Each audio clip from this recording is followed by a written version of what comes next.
ಎಲ್ಲ ಕನ್ನಡದ ಮನಸ್ಸುಗಳಿಗೆ ನಮಸ್ಕಾರ. ಪ್ರಮುಖ ಹಾಗೂ ಸ್ವಾರಸ್ಯಕರ ಸುದ್ದಿಗಳೊಂದಿಗೆ ನಾನು ಅಂಧಾನಿ ಹಿಮಭಾಷಿ. ನೀವು ನೋಡ್ತಾ ಇದ್ದೀರಾ ಬಿಬಿ ನ್ಯೂಸ್ ಕನ್ನಡ. ಇದು ಫಸ್ಟ್ ಫೋಕಸ್.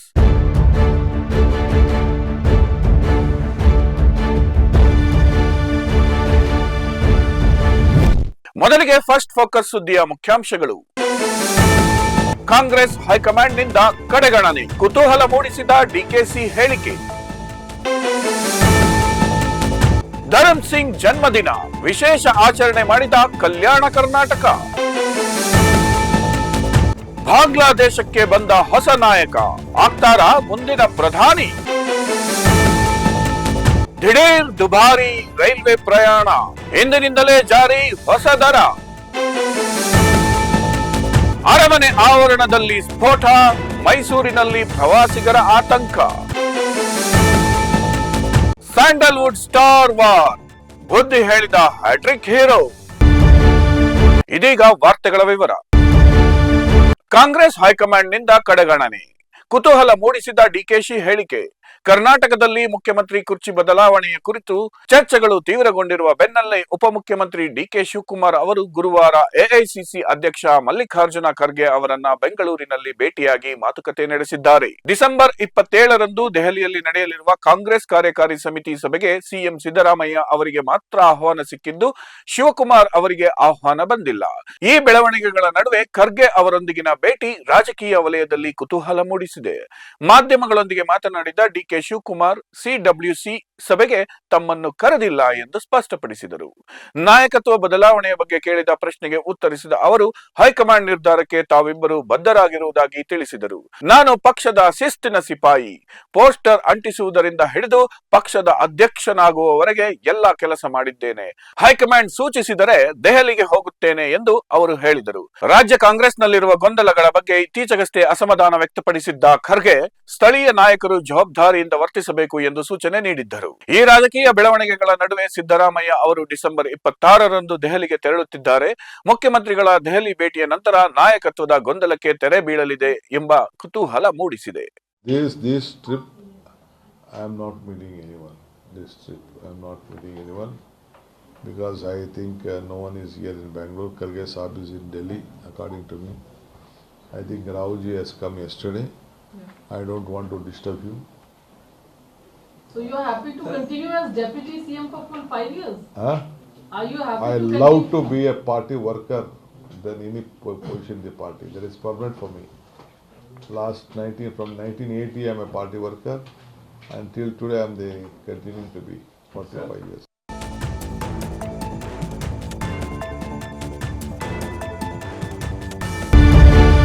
ಧರಮ್ ಸಿಂಗ್ ಜನ್ಮದಿನ, ವಿಶೇಷ ಆಚರಣೆ ಮಾಡಿದ ಕಲ್ಯಾಣ ಕರ್ನಾಟಕ.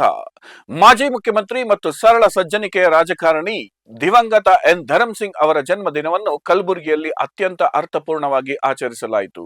ಕೇವಲ ಸಂಭ್ರಮಾಚರಣೆಗೆ ಸೀಮಿತವಾಗದೆ ಬಡವರ ಮತ್ತು ಅಶಕ್ತರ ಸೇವೆ ಮಾಡುವ ಮೂಲಕ ಅಭಿಮಾನಿಗಳು ತಮ್ಮ ನಾಯಕನಿಗೆ ಗೌರವ ಸಲ್ಲಿಸಿದರು. ಈ ಅಂಗವಾಗಿ ಧರಮ್ ಸಿಂಗ್ ಅವರ ಸಾಧನೆಗಳನ್ನು ಸ್ಮರಿಸುವ ಭವ್ಯ ಪುತ್ಥಳಿ ಮತ್ತು ಮ್ಯೂಸಿಯಂ ನಿರ್ಮಾಣಕ್ಕೆ ಅವರ ಧರ್ಮಪತ್ನಿ ಪ್ರಭಾವತಿ ಧರಮ್ ಸಿಂಗ್ ಅವರು ಗುದ್ದಲಿ ಪೂಜೆ ನೆರವೇರಿಸಿದರು. ಈ ಸಂದರ್ಭದಲ್ಲಿ ಶಾಸಕ ಅಜಯ್ ಸಿಂಗ್ ಮತ್ತು ಮಾಜಿ ವಿಧಾನ ಪರಿಷತ್ ಸದಸ್ಯ ವಿಜಯ್ ಸಿಂಗ್ ಅವರು ಉಪಸ್ಥಿತರಿದ್ದರು. ಧರಮ್ ಸಿಂಗ್ ಅವರು ಬಡವರು ಮತ್ತು ದೀನ ದಲಿತರ ಪರವಾಗಿ ಸದಾ ಮಿಡಿಯುತ್ತಿದ್ದರು. ಅವರ ಆಶಯವನ್ನು ಮುಂದುವರಿಸುವ ನಿಟ್ಟಿನಲ್ಲಿ ಧರಮ್ ಸಿಂಗ್ ಅವರ ಜನ್ಮದಿನದಂದೇ ವಿಶೇಷ ಚೇತನರಿಗೆ ತ್ರಿಚಕ್ರ ವಾಹನಗಳನ್ನು ವಿತರಿಸಲಾಯಿತು.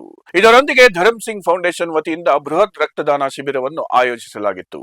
ನೂರಾರು ಯುವಕರು ಮತ್ತು ಅಭಿಮಾನಿಗಳು ಸ್ವಯಂ ಪ್ರೇರಿತರಾಗಿ ರಕ್ತದಾನ ಮಾಡುವ ಮೂಲಕ ಸಾಮಾಜಿಕ ಕಳಕಳಿ ಮೆರೆದರು.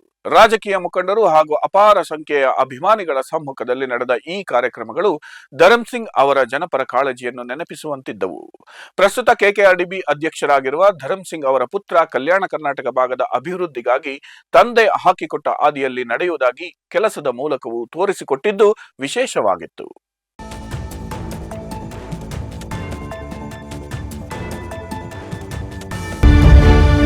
ಬಾಂಗ್ಲಾದೇಶಕ್ಕೆ ಬಂದ ಹೊಸ ನಾಯಕ ಆಗ್ತಾರಾ ಮುಂದಿನ ಪ್ರಧಾನಿ. ಬಾಂಗ್ಲಾದೇಶದ ಮಾಜಿ ಪ್ರಧಾನಿ ಖಲೀದಾ ಜಿಯಾ ಅವರ ಪುತ್ರ ಮತ್ತು ಬಿಎನ್ಪಿ ಪಕ್ಷದ ಹಂಗಾಮಿ ಅಧ್ಯಕ್ಷ ತಾರಿಕ್ ರೆಹಮಾನ್ ಅವರು 17 ವರ್ಷಗಳ ಸುದೀರ್ಘ ವನವಾಸದ ಬಳಿಕ ಸ್ವದೇಶಕ್ಕೆ ಮರಳಿದ್ದಾರೆ.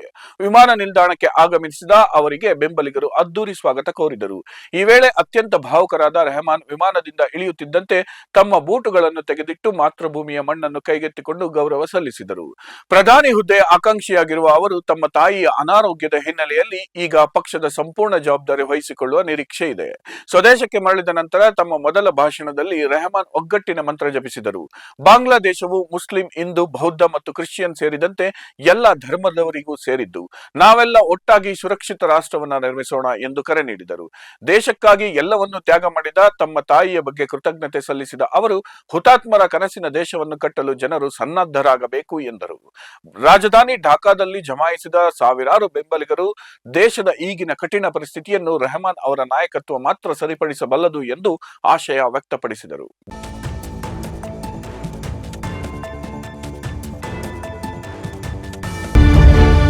ದಿಢೀರ್ ದುಬಾರಿ ರೈಲ್ವೆ ಪ್ರಯಾಣ, ಇಂದಿನಿಂದ ಜಾರಿ ಹೊಸ ದರ. ಭಾರತೀಯ ರೈಲ್ವೆ ಪ್ರಯಾಣ ದರವನ್ನ ಅಲ್ಪ ಪ್ರಮಾಣದಲ್ಲಿ ಹೆಚ್ಚಳ ಮಾಡಿದ್ದು, ಹೊಸ ದರಗಳು ಇಂದಿನಿಂದಲೇ ಜಾರಿಗೆ ಬರಲಿವೆ. ದೀರ್ಘ ದೂರದ ಸಾಮಾನ್ಯ ರೈಲುಗಳಿಗೆ ಪ್ರತಿ ಕಿಲೋಮೀಟರ್ಗೆ 1 ಪೈಸೆ ಹಾಗೂ ಎಸಿ ಮತ್ತು ಎಕ್ಸ್ಪ್ರೆಸ್ ರೈಲುಗಳಿಗೆ ಪ್ರತಿ ಕಿಲೋಮೀಟರ್ಗೆ 2 ಪೈಸೆ ದರ ಏರಿಕೆಯಾಗಿದೆ. ಕಳೆದ ಜುಲೈ ಬಳಿಕ 1 ವರ್ಷದಲ್ಲಿ ನಡೆಯುತ್ತಿರುವ 2ನೇ ದರ ಏರಿಕೆ ಇದಾಗಿದೆ. ಆದರೆ ದಿನನಿತ್ಯ ಪ್ರಯಾಣಿಸುವ ಜನಸಾಮಾನ್ಯರಿಗೆ ಹೊರೆಯಾಗದಂತೆ ಉಪನಗರ ರೈಲುಗಳು, ಮಾಸಿಕ ಸೀಸನ್ ಟಿಕೆಟ್ಗಳು ಮತ್ತು 215 ಕಿಲೋಮೀಟರ್ ವರೆಗಿನ ಸಾಮಾನ್ಯ ಪ್ರಯಾಣದ ದರಗಳಲ್ಲಿ ಯಾವುದೇ ಬದಲಾವಣೆ ಮಾಡಲಾಗಿಲ್ಲ. ರೈಲ್ವೆ ಇಲಾಖೆಯ ವೆಚ್ಚಗಳು ಭಾರಿ ಪ್ರಮಾಣದಲ್ಲಿ ಹೆಚ್ಚಾಗಿರುವುದು ಈ ದರ ಪರಿಷ್ಕರಣೆಗೆ ಮುಖ್ಯ ಕಾರಣವಾಗಿದೆ.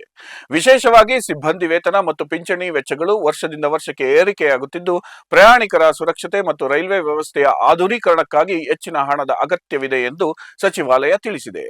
ಈ ದರ ಏರಿಕೆಯಿಂದಾಗಿ 500 ಕಿಲೋಮೀಟರ್ ಪ್ರಯಾಣಿಸುವ ನಾನ್ ಎಸಿ ಪ್ರಯಾಣಿಕರಿಗೆ ಕೇವಲ 10 ರೂಪಾಯಿಯಷ್ಟು ಮಾತ್ರ ಹೆಚ್ಚುವರಿ ಹೊರೆಯಾಗಲಿದೆ. ಉದಾಹರಣೆಗೆ ದೆಹಲಿಯಿಂದ ಮುಂಬೈಗೆ ಪ್ರಯಾಣಿಸುವವರಿಗೆ ಅಂದಾಜು 28 ರೂಪಾಯಿಯಷ್ಟು ದರ ಹೆಚ್ಚಾಗಬಹುದು. ದರ ಏರಿಕೆಯ ಹೊರತಾಗಿಯೂ ಸಾಮಾನ್ಯ ಜನರಿಗೆ ರೈಲು ಪ್ರಯಾಣವು ಕೈಗೆಟುಕುವ ದರದಲ್ಲಿರಬೇಕು ಎಂಬುದು ಸರ್ಕಾರದ ಉದ್ದೇಶವಾಗಿದೆ. ಬರುವ 2026ರ ಮಾರ್ಚ್ ಅಂತ್ಯದ ವೇಳೆಗೆ ಈ ಮೂಲಕ ಸುಮಾರು 600 ಕೋಟಿ ರೂಪಾಯಿ ಹೆಚ್ಚುವರಿ ಆದಾಯ ಗಳಿಸುವ ಗುರಿಯನ್ನು ರೈಲ್ವೆ ಇಲಾಖೆ ಹೊಂದಿದೆ. ಕೇವಲ ಪ್ರಯಾಣಿಕರ ದರವನ್ನೇ ನಂಬಿಕೊಳ್ಳದೆ ಸರಕು ಸಾಗಣೆಯ ಮೂಲಕ ಹೆಚ್ಚಿನ ಲಾಭ ಗಳಿಸಿ ಆರ್ಥಿಕ ಅಂತರವನ್ನು ಸರಿದೂಗಿಸಲು ಇಲಾಖೆ ಪ್ರಯತ್ನಿಸುತ್ತಿದೆ.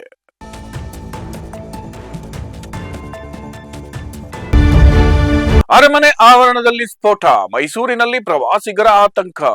ಮೈಸೂರಿನ ವಿಶ್ವವಿಖ್ಯಾತ ಅಂಬಾವಿಲಾಸ ಅರಮನೆಯ ಆವರಣದಲ್ಲಿ ಗುರುವಾರ ಸಂಜೆ ಸಂಭವಿಸಿದ ಗ್ಯಾಸ್ ಸಿಲಿಂಡರ್ ಸ್ಫೋಟದಲ್ಲಿ ಓರ್ವ ವ್ಯಕ್ತಿ ಮೃತಪಟ್ಟಿದ್ದು, ಹಲವರು ಗಂಭೀರವಾಗಿ ಗಾಯಗೊಂಡಿದ್ದಾರೆ. ಅರಮನೆಯ ಜಯಮಾರ್ತಾಂಡ ದ್ವಾರದ ಬಳಿ ಇರುವ ಊಟಿ ರಸ್ತೆದ ಪಕ್ಕದಲ್ಲಿ ಬಲೂನ್ ಮಾರಾಟಗಾರನೊಬ್ಬ ನೈಟ್ರೋಜನ್ ಗ್ಯಾಸ್ ತುಂಬುವಾಗ ಈ ದುರಂತ ಸಂಭವಿಸಿದೆ. ಪ್ರಸ್ತುತ ಅರಮನೆಯಲ್ಲಿ ಮಾಗಿ ಉತ್ಸವ ನಡೆಯುತ್ತಿರುವುದರಿಂದ ಮತ್ತು ದೀಪಾಲಂಕಾರ ವೀಕ್ಷಿಸಲು ಹೆಚ್ಚಿನ ಸಂಖ್ಯೆಯಲ್ಲಿ ಪ್ರವಾಸಿಗರು ಆಗಮಿಸಿದ್ದರಿಂದ ಈ ಭಾಗದಲ್ಲಿ ಜನದಟ್ಟಣೆ ಹೆಚ್ಚಾಗಿತ್ತು. ಸ್ಫೋಟದ ತೀವ್ರತೆಗೆ 4 ವ್ಯಕ್ತಿಗಳು ರಕ್ತಸಿಕ್ತವಾಗಿ ಬಿದ್ದಿದ್ದು, ಕೂಡಲೇ ಅವರನ್ನು ಚಿಕಿತ್ಸೆಗಾಗಿ ಮೈಸೂರಿನ ಕೆಆರ್ ಆಸ್ಪತ್ರೆಗೆ ದಾಖಲಿಸಲಾಯಿತು. ಚಿಕಿತ್ಸೆ ಫಲಕಾರಿಯಾಗದೆ ಓರ್ವ ಸಾವನ್ನಪ್ಪಿದ್ದು, ಉಳಿದವರ ಸ್ಥಿತಿ ಗಂಭೀರವಾಗಿದೆ ಎಂದು ತಿಳಿದು ಬಂದಿದೆ. ಸ್ಥಳಕ್ಕೆ ಧಾವಿಸಿದ ಪೊಲೀಸರು ಪರಿಶೀಲನೆ ನಡೆಸಿದ್ದು, ಅಸುರಕ್ಷಿತವಾಗಿ ಸಿಲಿಂಡರ್ ಬಳಸಿದ್ದೇ ಈ ಅವಘಡಕ್ಕೆ ಕಾರಣವೆಂದು ಪ್ರಾಥಮಿಕ ತನಿಖೆಯೊಂದು ತಿಳಿದು ಬಂದಿದೆ. ಹಬ್ಬದ ಸಂಭ್ರಮದಲ್ಲಿದ್ದ ಪ್ರವಾಸಿಗರು ಈ ಭೀಕರ ಘಟನೆಯಿಂದಾಗಿ ಒಂದು ಕ್ಷಣ ಆತಂಕಕ್ಕೆ ಒಳಗಾದರು.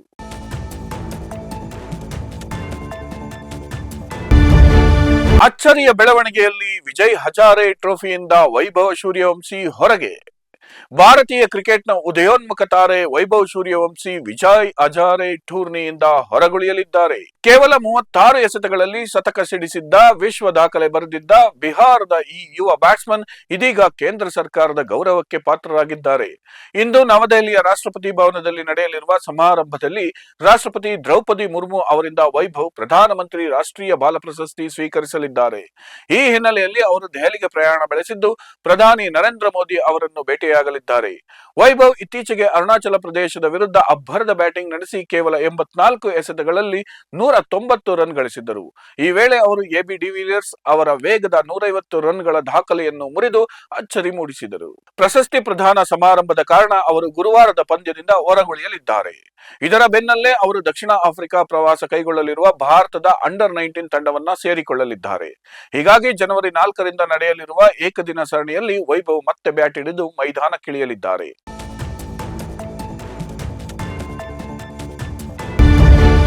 ಮತ್ತೊಂದು ಚಿತ್ರದ ಮೂಲಕ ಗೆಲುವಿನ ನಿರೀಕ್ಷೆಯಲ್ಲಿ ನಟ ಧರ್ಮ ಕೀರ್ತಿರಾಜ್. ಬಿಗ್ ಬಾಸ್ ಮೂಲಕ ಮನೆ ಮಾತಾಗಿರುವ ನಟ ಧರ್ಮ ಕೀರ್ತಿರಾಜ್ ಅವರ 25ನೇ ಚಿತ್ರಕ್ಕೆ ನಯನ ಮನೋಹರ ಎಂದು ಹೆಸರಿಡಲಾಗಿದೆ.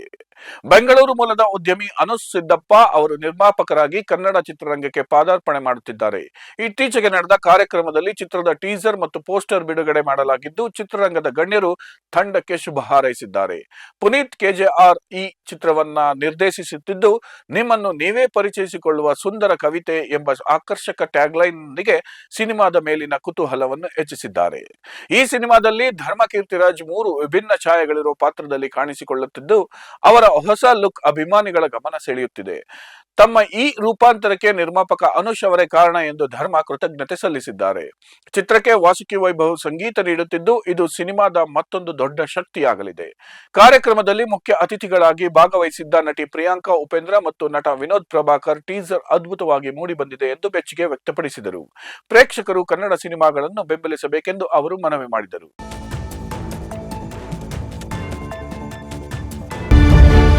ಸ್ಯಾಂಡಲ್ವುಡ್ ಸ್ಟಾರ್ ವಾರ್, ಬುದ್ಧಿ ಹೇಳಿದ ಹ್ಯಾಟ್ರಿಕ್ ಹೀರೋ.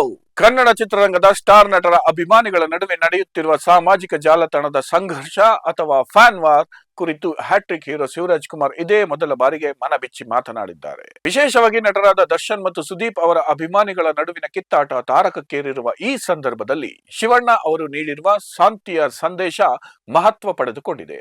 ತಮ್ಮ ಬಹು ನಿರೀಕ್ಷಿತ 45 ಸಿನಿಮಾದ ಬಿಡುಗಡೆಯ ಪೂರ್ವ ಸಿದ್ಧತೆಯ ನಡುವೆ ಮಾಧ್ಯಮಗಳೊಂದಿಗೆ ಮಾತನಾಡಿದ ಅವರು ಎಲ್ಲರೂ ಅನ್ಯೋನ್ಯವಾಗಿ ಬಾಳಬೇಕಾದ ಅಗತ್ಯವನ್ನು ಹೊತ್ತಿ ಹೇಳಿದರು. ಯಾರ ಭಾವನೆಗಳಿಗೂ ಧಕ್ಕೆ ತರಬಾರದು ಮತ್ತು ಯಾರ ಸಂಸಾರವನ್ನು ಒಡೆಯುವ ಕೆಲಸಕ್ಕೆ ಕೈ ಹಾಕಬಾರದು ಎಂದು ಶಿವಣ್ಣ ಅಭಿಮಾನಿಗಳಿಗೆ ಕಿವಿ ಮಾತು ಹೇಳಿದರು. ನಾವೆಲ್ಲರೂ ಎಷ್ಟು ದಿನ ಇರುತ್ತೇವೋ ಗೊತ್ತಿಲ್ಲ, ಇರುವಷ್ಟು ದಿನ ಪ್ರೀತಿಯಿಂದ ಇರಬೇಕು ಎಂದು ಭಾವುಕರಾಗಿ ನುಡಿದರು. ಸಮಸ್ಯೆಗಳನ್ನು ಸೃಷ್ಟಿಸುವುದಕ್ಕಿಂತ ಅವುಗಳನ್ನು ಪರಿಹರಿಸಲು ಪ್ರಯತ್ನಿಸಬೇಕು ಎನ್ನುವುದು ಅವರ ಕಳಕಳಿಯಾಗಿತ್ತು. ಬದುಕು ಮತ್ತು ಬದುಕಲು ಬಿಡು ಎಂಬ ತತ್ವವನ್ನು ಪ್ರತಿಯೊಬ್ಬರು ಅಳವಡಿಸಿಕೊಂಡರೆ ಇಂತಹ ಸಂಘರ್ಷಗಳಿಗೆ ಜಾಗವಿರುವುದಿಲ್ಲ ಎಂದು ಅವರು ತಿಳಿಸಿದರು. ಕನ್ನಡ ಚಿತ್ರರಂಗದ ಹಿರಿಯಣ್ಣನಾಗಿ ಶಿವರಾಜ್ ಕುಮಾರ್ ಅವರು ನೀಡಿರುವ ಈ ಸಲಹೆಯು ಅಭಿಮಾನಿಗಳಲ್ಲಿ ಬದಲಾವಣೆ ತರಲಿದೆ ಎಂಬ ಕುತೂಹಲ ಮೂಡಿಸಿದೆ. ಚಿತ್ರರಂಗದ ಏಳಿಗೆಗೆ ಎಲ್ಲಾ ನಟರ ಅಭಿಮಾನಿಗಳ ಸಹಕಾರ ಅಗತ್ಯವೆಂದು ಅವರು ಈ ಮೂಲಕ ನೆನಪಿಸಿದ್ದಾರೆ. ಕಿಡಿ ಆರಬಾರ್ದು, ಇಟ್ಸ್ ವೆರಿ ಡೇಂಜರಸ್. ಯಾಕಂದರೆ ಯಾತಿಗೆ ಎಷ್ಟು ಜನ ಇದರಲ್ಲಿ ಎಷ್ಟು ಜನ ಬಾಳಿದೆ, ಯಾರೋ ಏನು ಮೇಲೆ ಕಮೆಂಟ್ ಮಾಡ್ತಾರೆ, ಅದು ಪೊಲೀಸ್ ಕೇಸ್ ಆಗುತ್ತೆ, ಅದು ಬಂದು ಇಟ್ಕೊಂಡು ಹೋಗೋದು. ಯಾತಿಗೆ ಅವ್ರ ಫ್ಯಾಮಿಲಿ ಇದ್ದಾರೆ, ಸ್ವಲ್ಪ ಸಂಜೆ ಬೇಕಾಗಿಲ್ಲ. ವೈ ಗಿವ್ ಆ್ಯಂಡ್ ಟೇಕ್ ಅಷ್ಟೇ, ಇಂಟರ್ಡಿಪೆಂಡೆನ್ಸ್ ಇರಲಿ. ಯಾರಿಗೂ ನಾವು ವಾಪಸ್ ಕೊಡಬೇಕು ಈ ಥರನೇ ಕೊಡಬೇಕು ಅಂತ ಇಲ್ಲ. ಆಯ್ತು, ಸುಮ್ಮನೆ ಕ್ವೈಟಾಗಾದರೆ ಅವರೇ ಕ್ವೈಟ್ ಆಗ್ಬಿಡ್ತಾರೆ, ಅಷ್ಟೇ ಸೀಕ್ರೆಟ್ ಅಷ್ಟೇ. ಈಗ ರಮ್ಯಾ ಅವ್ರಿಗಾದ್ಮೇಲೆ ಈಗ ವಿಜಯಲಕ್ಷ್ಮಿ ಅವ್ರಿಗೂ ಕೀಳು ಮಟ್ಟದಲ್ಲಿ ಭಾಷೆ ಪ್ರಯೋಗ ಮಾಡಿರುವಂಥದ್ದು ಫ್ಯಾನ್ಸ್ಗಳು, ಸೊ ಅದ್ರ ಬಗ್ಗೆ ಕೂಡ ಕಂಪ್ಲೇಂಟ್ ಆಗಿದೆ. ಅದು ಯಾರೇ ಮಾಡಿಲ್ಲಮ್ಮ, ಹೆಣ್ಣು ಬಗ್ಗೆ ಯಾವ ಹೆಣ್ಣು ಬಗ್ಗೆ ಮಾಡಿದ್ದು ತಪ್ಪೇ ಅದು. ಅದು ಯಾರು ನನ್ನ ಅಭಿಮಾನಿಗಳೇ ಮಾಡಿಸ್ತಾರೆ. ನನ್ನ ಅಭಿಮಾನಿಗಳು ಹೇಳ್ತೇನೆ, ನನ್ನ ಅಭಿಮಾನಿ ಯಾಕೆ ಸ್ವಾರ್ಥ ಹೇಳಬೇಕು, ಅಭಿಮಾನಿಗಳೇ ಮಾಡಿ, ಯಾವ ಅಭಿಮಾನಿಗಳು ಮಾಡ್ತಿರಲ್ಲ ಅದು ತಪ್ಪದು. ಯಾಕಂದರೆ ಒಂದು ಹೆಣ್ಣಿಗೆ ನಾವು ಏನೇ ಮಾಡಬಾರ್ದು, ಆ ರೀತಿ ಮಾತಾಡಬಾರ್ದು. ವಿ ಶುಡ್ ರೆಸ್ಪೆಕ್ಟ್ ವುಮೆನ್, ಯಾರೇ ಆಗಲಿ, ಕಷ್ಟನೂ ಸುಖನೂ we have to respect women. Star war ಬಗ್ಗೆ ಶಿವಣ್ಣ ಆಸ್ ಎ ಹಿರಿಯಕರಾಗಿ ಏನು ಹೇಳ್ತಾರೆ ಅಂತ ಹೇಳ್ಬಿಟ್ಟು ವಿ ಶುಡ್ ಸ್ಟಾಪ್. ನಾನು ಮೊದಲಿಂದ ಹೇಳ್ತಾ ಬರ್ತೀನಿ.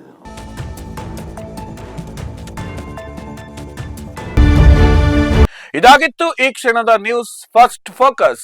ನೈಜ ಹಾಗೂ ತಾಜಾ ಸುದ್ದಿ, ಪ್ರಾಮಾಣಿಕ ವರದಿ, ನಿಷ್ಠುರ ವಿಶ್ಲೇಷಣೆಗಳಿಗಾಗಿ ಸದಾ ಗಮನಿಸಿ ಬಿಬಿ ನ್ಯೂಸ್ ಕನ್ನಡ.